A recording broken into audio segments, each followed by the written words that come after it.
பிரதமர் மோடி வரவுள்ளதை ஒட்டி ராமேஸ்வரம் கடல் பரப்பில் பாதுகாப்பு அதிகரிக்கப்பட்டுள்ளது. கூடுதல் விவரங்களை செய்தியாளர் பிரபு வழங்க கேட்கலாம். பிரபு வணக்கம், விவரங்கள் என்ன பிரபு?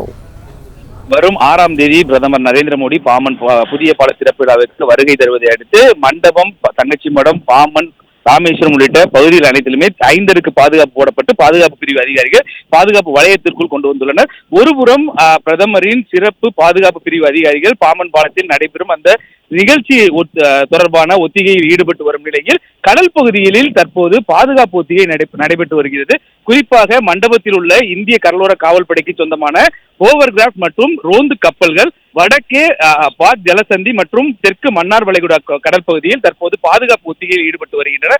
அதே போல் தனுஷ்கோடி அருகே இருக்கக்கூடிய இந்திய இலங்கை சர்வதேச கடல் எல்லை பகுதியிலும் இந்த கடற்படைக்கு சொந்தமான கப்பல்கள் மற்றும் கடலோர காவல்படைக்கு சொந்தமான ரோந்து கப்பல்கள் தொடர்ந்து கண்காணிப்படியில் ஈடுபட்டு வருகின்றன. மேலும் கடற்கரை ஓரங்களில் அந்நிய நபர்கள் யாரேனும் கண்டறிந்தாலோ அல்லது சந்தேகப்படுமணியான நபர்களை கடலில் கண்டாலோ அவர்கள் குறித்து தகவல் அளிக்குமாறும் இந்திய கடலோர காவல்படை மற்றும் கடற்படையினர் மீனவர்களுக்கு அறிவுறுத்தியுள்ளனர். பிளே ஸ்டோர் மற்றும் ஆப் ஸ்டோரில் இருந்து பாலிமர் செயலியை QR கோடு மூலம் பதிவிறக்கம் செய்யுங்கள். செய்திகளை உடனுக்குடன் பெறுங்கள்.